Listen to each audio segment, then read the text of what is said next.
Ukraine actually did bomb directly a residential area where there were civilians, and there was absolutely no reason for them to do that. And you knew that because it was US supplied HIMARS that were used. It really changes your process as a journalist when you actually have put like a human aspect to what you're doing versus just hearing this data. Once you come here, even just coming to Moscow, it really does give you a different perspective. And of course, going to Donbass, you know that this is very real. You know that this is not a both sides situation.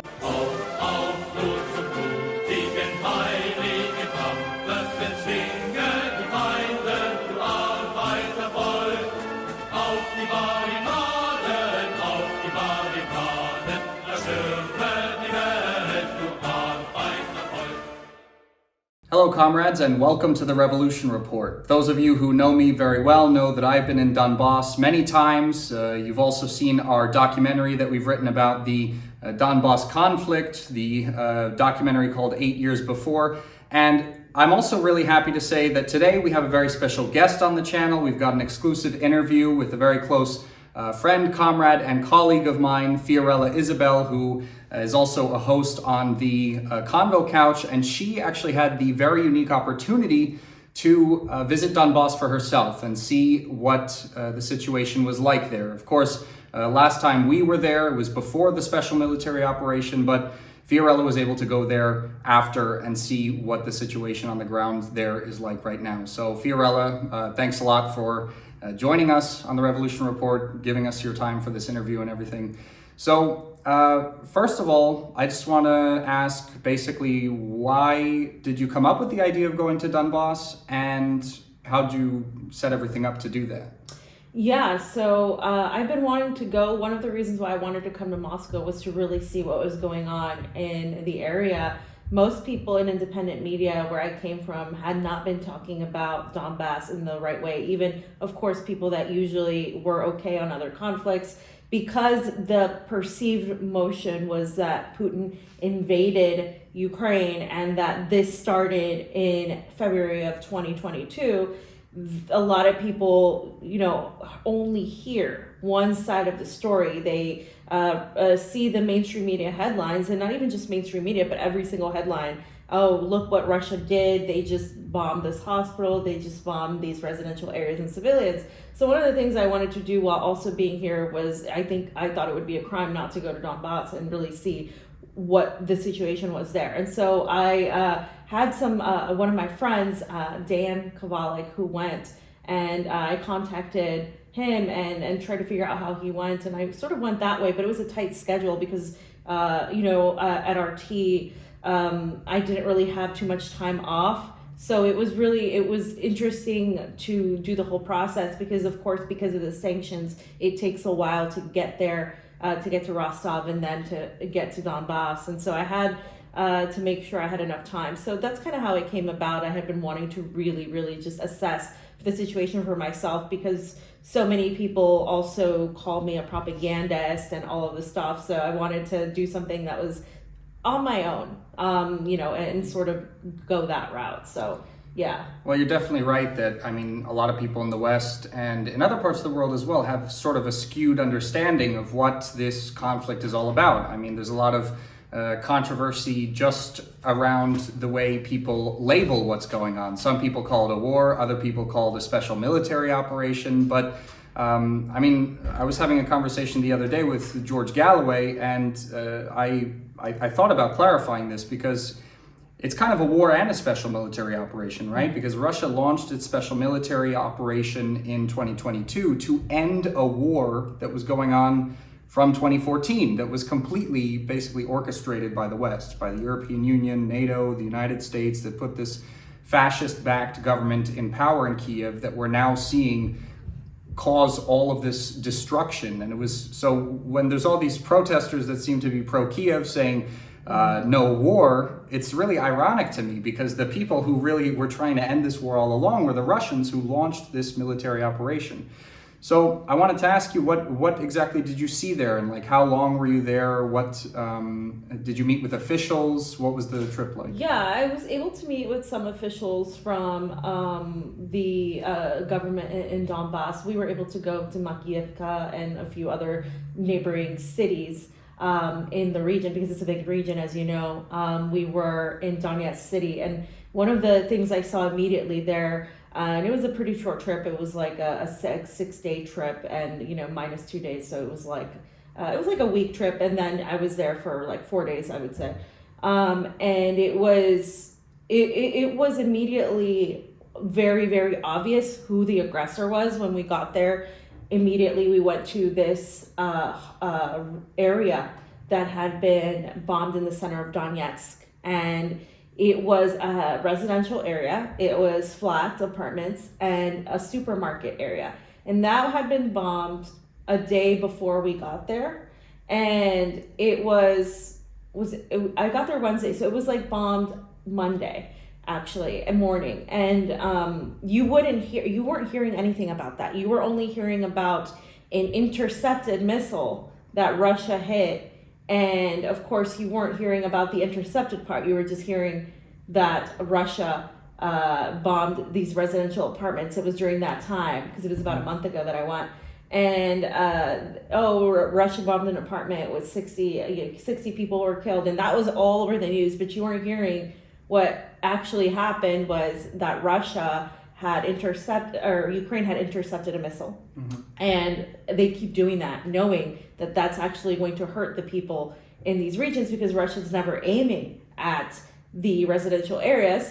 So you were hearing all about that, but you weren't hearing about the fact that Ukraine actually did bomb directly a residential area where there were civilians, and there was absolutely no reason for them to do that. And you knew that because it was U.S. supplied HIMARS that were used. Mm-hmm. And locals pretty much confirmed that story, that it was U.S. supplied HIMARS. We know they have a specific look. We know they have a specific label. So there was no denying that, right? And being there and seeing these the people that were previously living in this apartment, going through the rubble to find whatever could be salvaged, to find their documents, to find whatever, you really saw what this is. This is real. This isn't something that's just on the news, because when we work, sometimes we get desensitized when we're talking about statistics, when we're talking about facts, and it really, and now being there and seeing it, when I talk about this stuff, it's a little bit different, because I know exactly what I'm talking about. When you say, two people died, 3 people died, these were actual people. This actually happened. This is something that happens all the time. Just today, there was more shelling.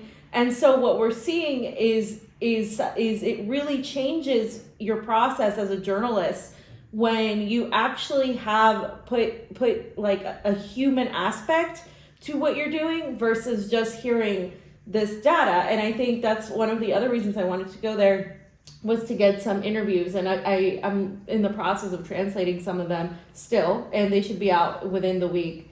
And I got to talk to the people from Soledar, who had just been liberated, so to speak, and they were even so scared to talk to us because they have family on the other side, they have friends on the other side. To them, this isn't something that, it's just us reporting on it. This is their lives. And one of the things that I saw was how they're dealing with the process of going into being part of the Russian Federation, having to change all their documents, very human, regular stuff. And obviously the aid coming to them via food, via supplies. And it was really, it was just really impactful. And I can only say I've had a few life-changing trips. One of them was to Nicaragua, talking to the Sandinistas, and this one, of course, was definitely one of them. Just being able to hear from them. Yes, we were in a basement. Yes, we really lived with shelling. What was done to us was inhumane. And another highlight in terms of what was most impactful, not in terms of the anything positive, but it was what was most impactful, was seeing the soldiers that were liberated, the prisoners that had been tortured. There was the face of a prisoner that I'm not going to be able to forget, because his face was gaunt there was no life in his eyes. And when he was talking about his experience, he was just very terse, and you could tell he wasn't really present. His mind was somewhere else. And that just shows you the toll that this has taken. And we don't really analyze the psychological toll, really. When we talk about this, we usually talk about the lives lost or the shelling. But really the psychological effects of living under this condition, or of torture, or of just constant shelling. Even just being there, the shelling became normal. When you hear it, it sounds like thunder. Mm-hmm. And people don't realize this sort of thing. And one other thing that people don't talk about is the water situation. Right. When you get there, there's really no running water. We went to a hotel, so there was water for 1 hour in the morning, 1 hour in the evening. But if you missed it, that's it. So you had to get gallons. And this is how people have been living for 9 years. I'm just here for a few days. Yeah. And so it really kind of shows you your privilege in a way of really not understanding even a fraction of what these people went through, especially as an American, because as you know, we haven't had the war on our soil. Right. The last time that it came close to happening was Pearl Harbor, I would say. I wouldn't even say 9/11, I would say Pearl Harbor, mm-hmm. because it wasn't, it was another country attacking us, and obviously for different reasons, as we know, but the reality is we haven't really lived under sanctions. We haven't lacked water in that way. We haven't been living in that, which is why I think so many Americans are so desensitized from what sanctions are, what it means to live in a country that is enduring shelling, or in a region that's enduring shelling, which is why many can say, well, I'm anti-war and so I'm pro-peace, which means Putin's invasion wasn't justified. It's like, well, no, actually, if you really talk to these people and see how they've been living, you would understand that this is literally a fight for their lives, and then a fight for Russia as a whole, as its existence. Yeah, I have to agree with you 100%. I mean, that's also one of the main things that I noticed. It's very easy to criticize Russia for making the decisions it made when you're living in a country that isn't anywhere near a military conflict, a situation like the one that exists in Donbass and has for the last now 9 years, as you said.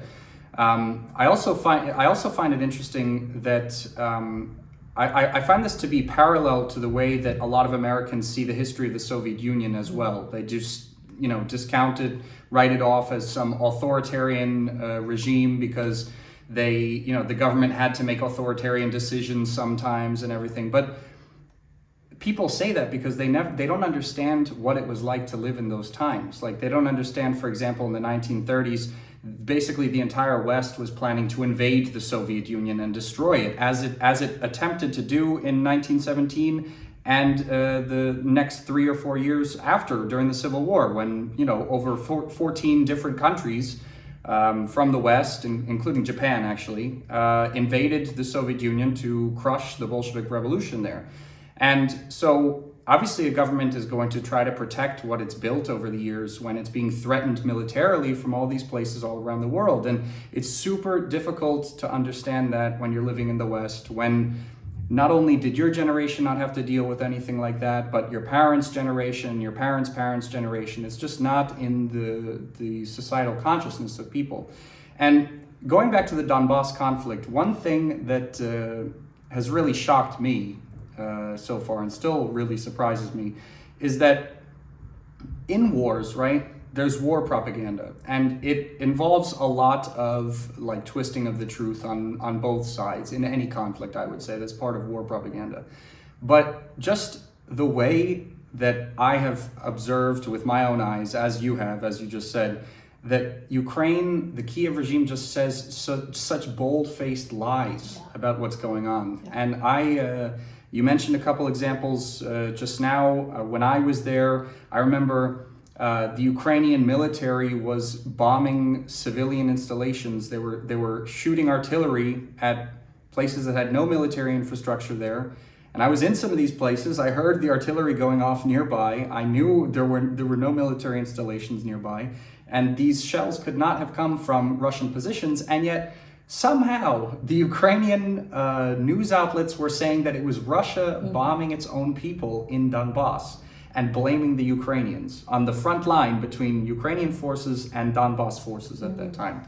It's like the most insane, unbelievable, bold-faced lies that become circulated anyway in the Western media because they're only using sources from Ukrainian media, from Kiev backed media. So I want to ask you, like, what do you think Kiev's trying to accomplish by just by doing that? What is? I mean, they must know that these are lies. The same thing that the U.S. State Department tries to accomplish by literally lying about every other conflict we've had. I mean, we're coming into the 20-year anniversary since the war in Iraq, and I was very young during that time, and obviously things were happening that people of our generation couldn't control. But it's the same exact playbook, and Kiev is taking its playbook from the State Department because essentially Ukraine stopped being a sovereign country a long time ago when the U.S. interfered in their elections and orchestrated this coup. And not only did they back it, they orchestrated it. And that it was a long time coming. And Putin mentioned this recently, that this has been the goal of NATO and of the West has been to destroy Russia. There has been countless U.S. politicians that have alluded to it, countless documents, including the RAND document that pretty much laid out how NATO wanted to destabilize the Balkans area and the ex-Soviet neighbors and allies of Russia to destabilize it. It's the same thing that the U.S. State Department does that Kiev is doing because it's under its jurisdiction. Essentially, we know Zelensky is just a puppet, and basically the entire government is controlled by fascists supported by the U.S. State Department. And so really it doesn't surprise me that they lie that way, because if you go to the internet, if you go to like Twitter, and if you go to any sort of Facebook or any sort of social media, if Kiev will write, a Kiev outlet will say, "Oh my God, Russia bombed a flat with 50 people in it," and or Putin. What the recent one was, Putin bombed a bus stop where people died, and they'll just put it out there, and it'll just get so much traffic. Whereas if we put something out there, it's completely shadow banned. People don't see it. So people just see that, right? And this happened sort of to me when the whole situation with Poland happened, where they were accusing Russia of sending missiles to Poland and trying to bomb Poland. And we know that story was completely false, but every major U.S. outlet ran with it.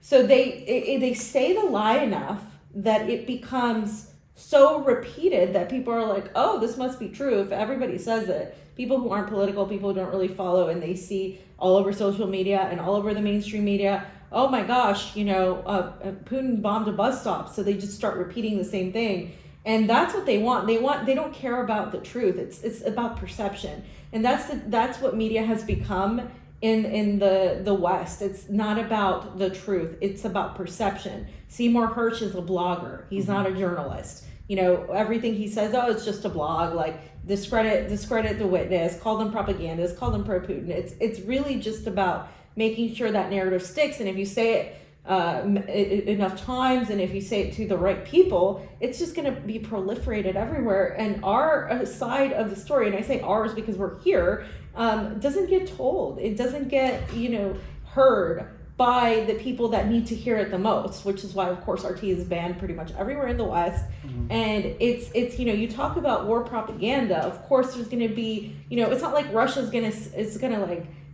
insult itself constantly on when it's talking about things, but CNN, MSNBC, they don't get those labels, they don't get the censorship. So it's definitely not an equal status here. And one of the things that is really frustrating to me when I deal with supposed anti-war activists or anti-imperialists in the West, in the United States, is that they're like, yeah, but Putin wasn't justified, and you're being pro-war by saying that Russia's special military operation, as you call it, they say is justified. And to me, it's like, for me, being an anti-imperialist means defending the people from the empire. That's literally what it means. And to me, being anti-war is stopping this empire that's waging a war against everybody in the world. Mm-hmm. And there's no denying that there is one country that is leading that, and it's really pretty much bossing everybody around,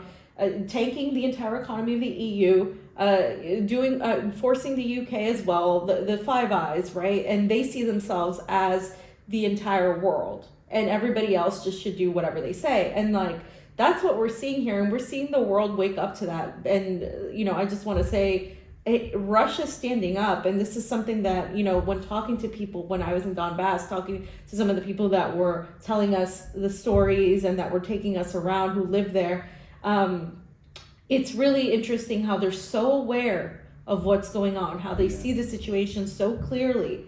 And yet, in the West, we don't even have that, because we don't have our history. Our history is completely just fabricated. It's completely skewed.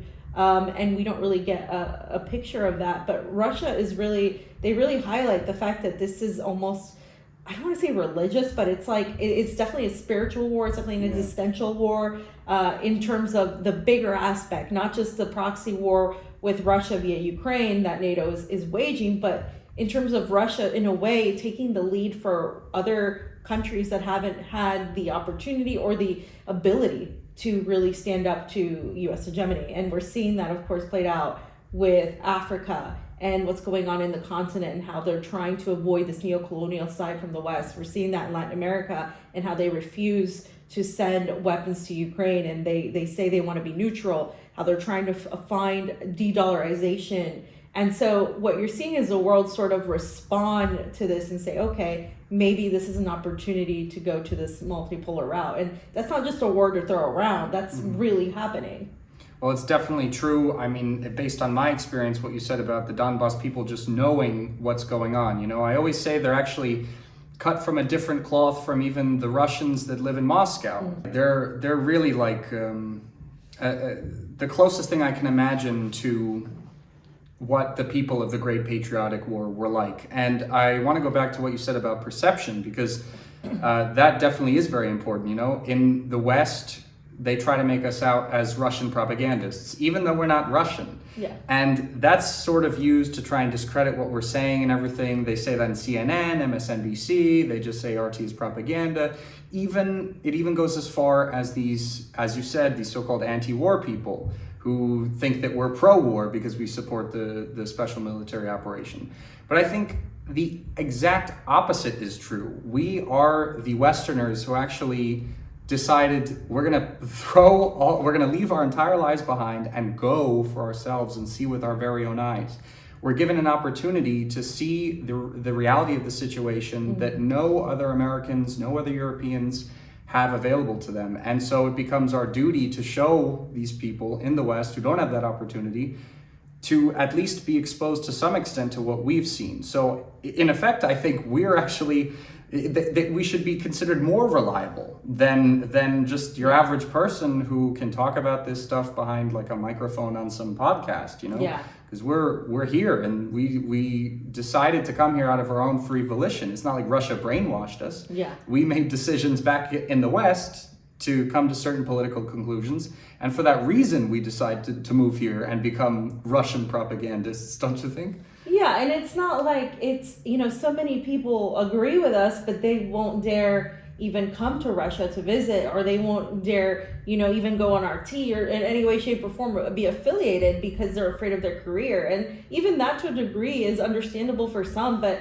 for to take the risk of like coming here and having that label and having to put up with all of these names and all of this smearing and all of the things that come with it, we're not doing it because it's fun. We're doing it because we think it's important to tell the truth. And I think that's an important thing to highlight. You're absolutely right. I mean, it takes more courage to be here and to go anywhere that you're talking about. If you're going to talk about Russia, Ukraine, you should come to the places that you're talking about as a journalist. I mean, that's just my opinion. I think a lot of people need to go to the places they talk about. And that's one of the reasons why I'm here. And even just coming to Russia itself, a lot of the lies that we're told, people still think Moscow is post 1991, right.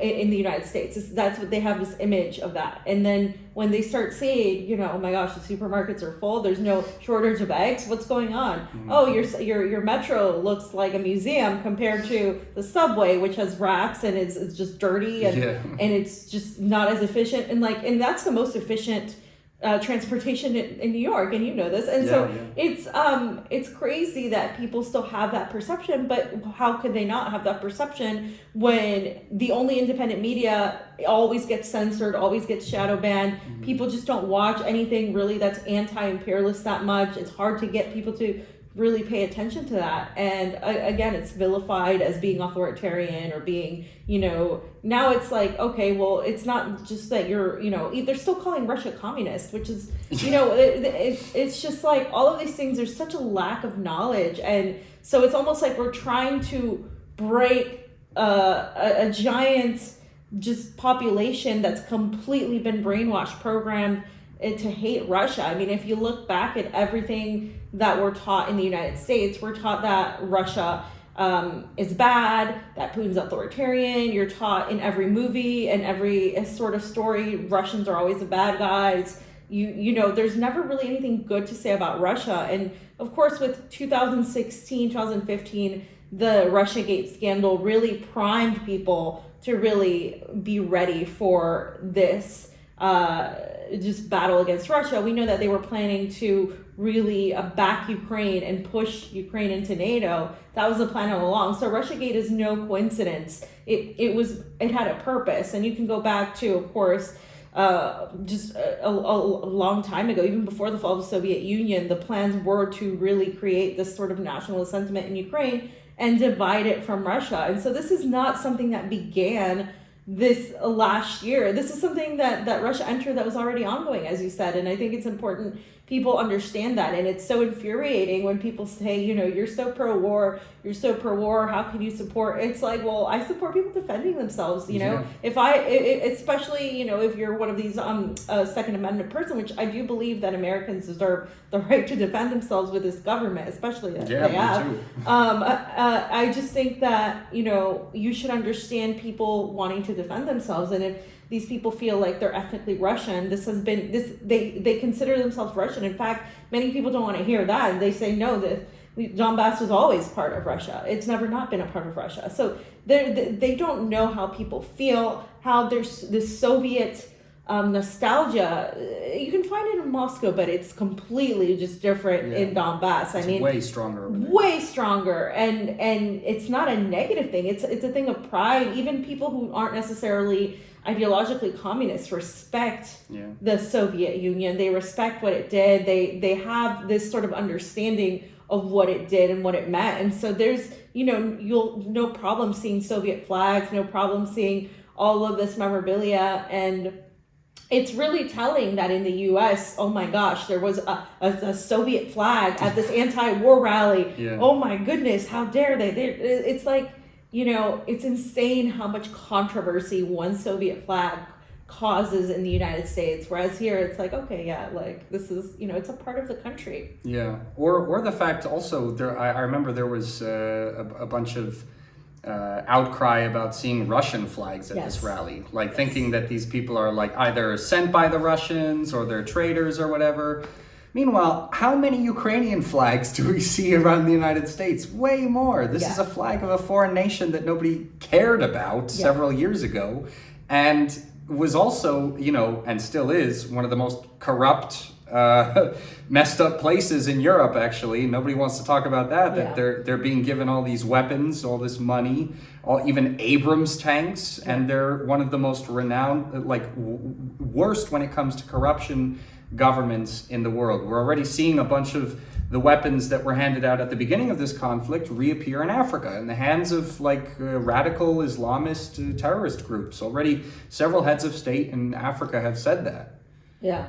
And just going to the Donbass, you really learn about the history of the region as a whole, and even the city of Donetsk, and in these areas, you learn about how fertile the soil is, how up and coming this region was until, of course, this whole thing started, and how people there were really, the infrastructure was built by the Soviet Union. Ukraine never really did much for the region, and so you really learn why people feel a certain allegiance to Russia, and why people feel a certain allegiance even further back to the Soviet Union, and why they feel like, no, Donbass has always been Russia. And of course, like I said, it's historical too. Like it's, it's ethnically, these people feel they're Russian. So how can you deny if you're talking about sovereignty? And this is a question that, an issue that so many people don't know how to address. This sovereignty is usually what people of the countries the U.S. vilifies want. Yeah. They want to be able to make their own decisions. They want to be able to choose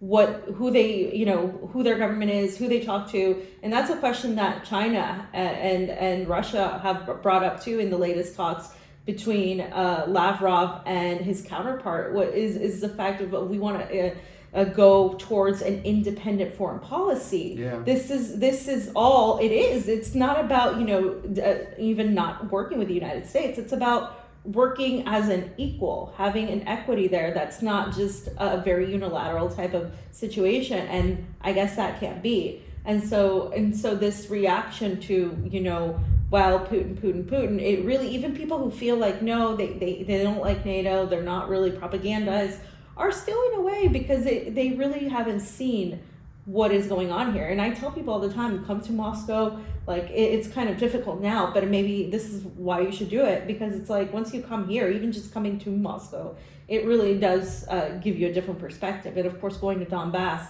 that this is very real. That this is not a both sides situation. And this is something I struggle with too when it comes to Israel-Palestine, when, you try to show both sides as a journalist, but for me, it's clear one side is the aggressor and the other one is the victim. This is the way I see the conflict here. It's one side is the aggressor and the others are the victims defending themselves. And I don't consider self-defense to be a bad thing. I'm not a pacifist. There's a difference between being a pacifist and being somebody that's an anti-war person, because to me, being a pacifist means you just allow yourself to get taken over or defeated or co-opted. Like that's just not, something I adhere to. But I believe in people's right to defend themselves, and the people of Donbass are doing that. And, really Russia was extremely, and I say this all the time,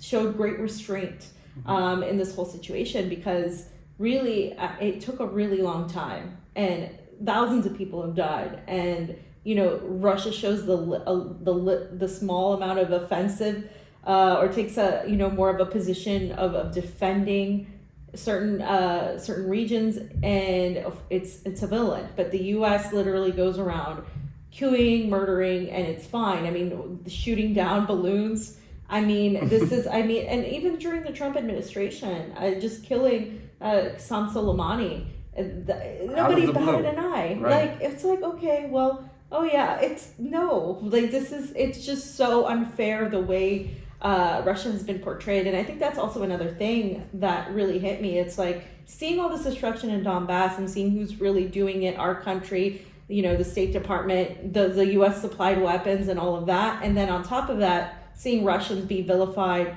culturally. Like if you switch Russians with Jews, you're going to get a completely different reaction. But that's exactly what's going on. Russian literature, Russian artists not being able to perform, Russian athletes not being able to attend events, and no Russian flags anywhere, but Ukrainian flags everywhere. It's fine. And in spite of the Nazi emblems that you see on a lot of these people, in spite of all of that, it's being just justified. And Americans have long patted themselves on the back for being the country that defeated Nazis. That's what you learn in school, that, the U.S. came in there, rescued everybody, and they defeated the Nazis. But really, we know the U.S. was supplying the weapons. The U.S. would have gone with, if Germany had been had the upper hand, the U.S. would have backed Germany. And that's the reality people don't want to hear. And even people who support this operation, they're like, no, but the reality is the Soviet Union was instrumental and lost so many lives in this, but they don't want to hear it because communism, and that word is just it's like such a bad word in the States still. And I think it's kind of ridiculous, because like I said, Russia isn't a communist country necessarily.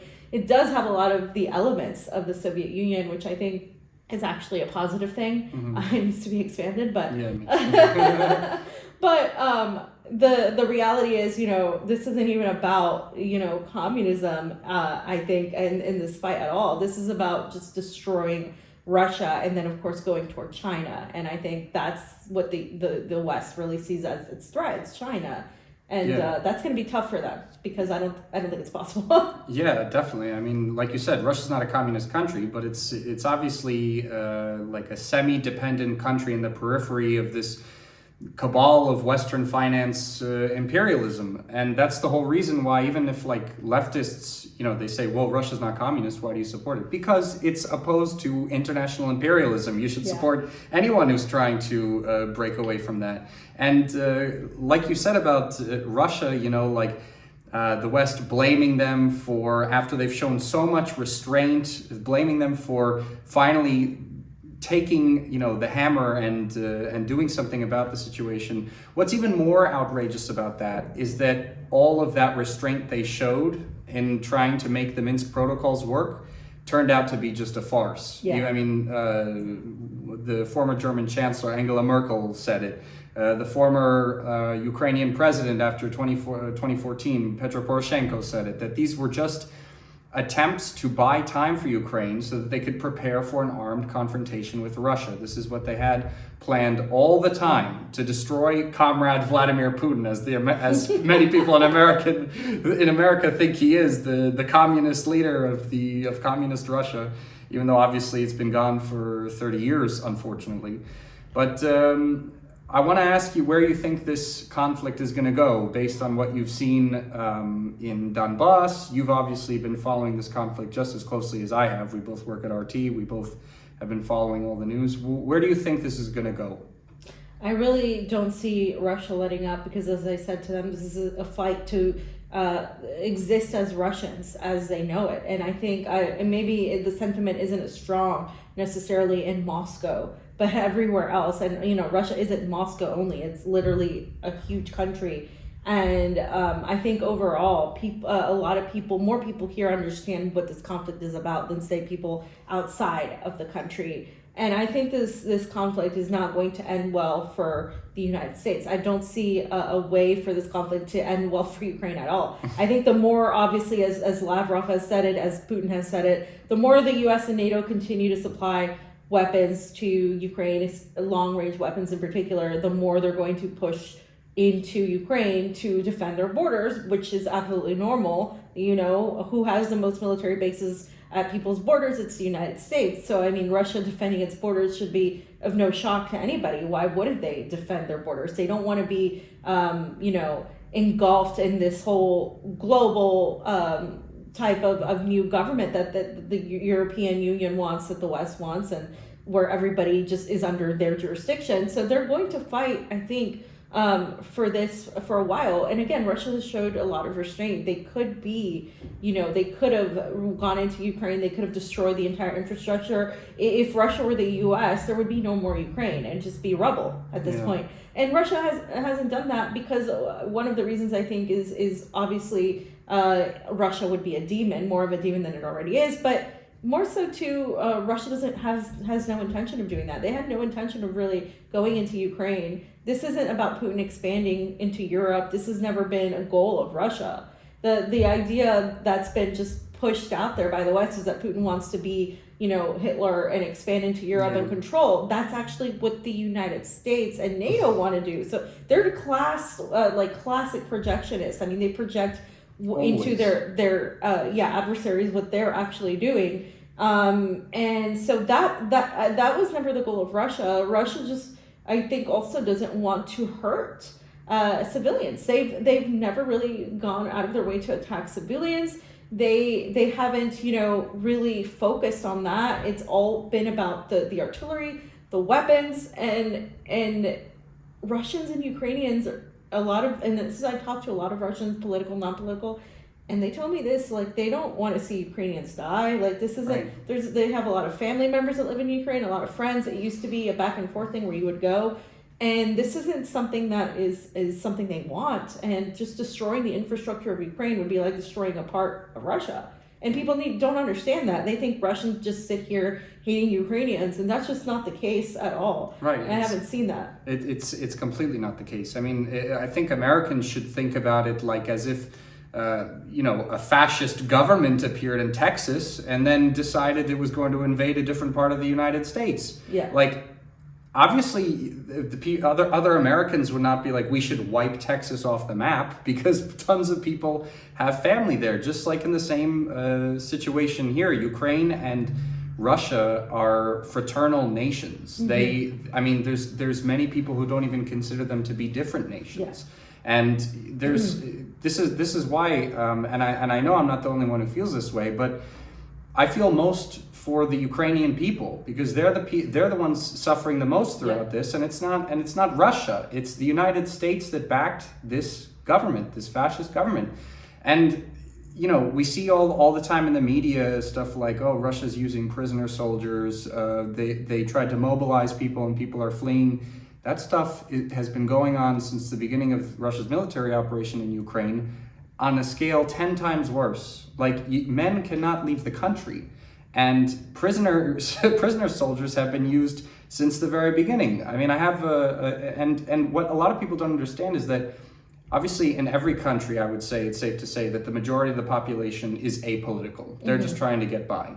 I would say that in Ukraine, a huge amount of the apolitical population is mostly getting harmed by the Ukrainian government. I've come to this conclusion because I have Ukrainian friends in the United States who are actually pro-Russia, and they've accepted refugees into their homes who were, it's a lot of times, of course, women and children, but it's also men that are fleeing conscription by the Ukrainian military. They don't, support, but they're not even actively against the government there. They just don't want to be thrown into this meat grinder that the Ukrainian military has become, and everyone knows it, and so they run, and they can only find refuge in other countries, unfortunately. But the blame, the way that's twisted is, they're running away from Russia's invasion, right, rather than from Ukraine's actions, right, which is what you hear. And so they put all these stories about Ukrainians, but it's like, well, yes, the Ukrainians are suffering, but whose fault is this?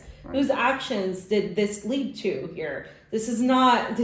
But I mean, it's really just enraging, really, when you go to these places and you see the truth, and then you see what's actually said in the media. It's just complete lies. And I've experienced that before, covering elections in Nicaragua, where we were there, and they were saying that the polling stations were closed, that they were impeding people from voting. And we were there and we were like, that's not happening. And the New York Times reporter was not even in Nicaragua writing this. And so you see, this is what they do. But it's really just a whole other thing when you go into a war zone, a conflict zone, and you see they're really just using the trauma, the war, and the how people's lives are so affected, and they're using that to manufacture their own narrative for political gain. It's more than disgusting. It's evil, and they get away with it too. And so it's something that I think everybody should do that has the chance to do as a journalist or as even an activist or whatever you consider yourself, to really go to these places and really places like Donbass and really try to get to the bottom of it, or even just come to Russia. Go to the places where they tell you that these are evil authoritarian regimes, because so far I have not found that to be true. I have found it to be the opposite. These people defend themselves from the authoritarian regime, which is the United States. Our people in the United States are just brainwashed. And you talk about apolitical. I agree. That's what most people are in the world, and they are just victims of their government. And that's what we see in Ukraine. And unfortunately, when they say we're going to fight till the last Ukrainian, you shouldn't be proud of that. You should be aghast. Because Ukrainians are being used as cannon fodder. They're being used to justify this war with Russia, basically, by NATO. And if you want to help Ukrainians, this is something I said about, the Rage Against the War Machine, people who are like, oh, you're so pro-Russia. If you want to help Ukrainians, you need to stop the supply of weapons to Ukraine. You need to stop this war right now. Tell the United States, because I don't know about you, Don, and I think you might agree, but as an American, and I can only do, because I am only an American citizen, I can only do so much about my government in the United States, which I think it's the number one perpetrator of all of this damage, right? I can't, if I'm not going to criticize China, even if I thought, oh, China did something wrong or whatever, or if I didn't agree with something Putin was saying, okay, that's fine. I don't have to. I'm an American citizen, and also my country is responsible for all of this. So if I'm going to go oppose NATO, I'm going to do that because I believe that is the machine that's really pushing this. And so that why does your opinion even about Russia matter if you're a U.S. citizen? Why does your opinion about China matter if you're a U.S. citizen? You don't live there. You haven't even been there most of the time. And your opinion, sure, it could be an opinion, but as far as saying, well, if we're going to call America imperialist, we have to call Russia imperialist. That sort of mindset. It's like, well, but who's really doing the damage here? It's not an equal standing here. This is again a very, very clear line of who's the perpetrator and who's the aggressor and who's not. Right. I think it's a symptom, to be honest, of living in the imperialist core. This mindset of thinking that you have to have an opinion or you're responsible for everything that goes on in over the entire world. Obviously we should be worrying about what's going on with our own government and things connected to it, especially as Americans. I agree 100%. As we do have the most aggressive imperialistic government in the world, unfortunately. Yeah. But anyway, I want to thank you, Fiorella, for giving us the time for this interview. This is really interesting. It's good to hear that you saw a lot of interesting and eye-opening things in Donbass when you were there. So thanks again. Thank you for having me. Appreciate it. Hey everyone, thanks for watching our interview with Fiorella. We hope you liked it, and if you did, please leave a like, comment in the comment section, share the video, please subscribe to the channel and hit the notification bell, and if you want to go the farthest for the channel in terms of support, please become a patron on Patreon. One of the perks is that we will read your name off at the end of every video like we're about to do right now. So we want to give a very special thank you to all of our patrons. First of all, our rank and file revolutionaries, Fyodor, Jesse Toma Alkuri, Michael Iverson, Tara Mackin, Edward, Daniel Hemphill, Irf, Graham Briggs White, Robert George, Indestructible Living, John Beckett, Chris Casseroles, and Oitz. Now, we do also have a commissar, Roger Asai. A big thank you to you as well. And a big, big, big thank you to our General Secretaries, Slava and Dylan Orris. So, comrades, that's it for this video. Hope to see you in the next one, and workers of the world unite.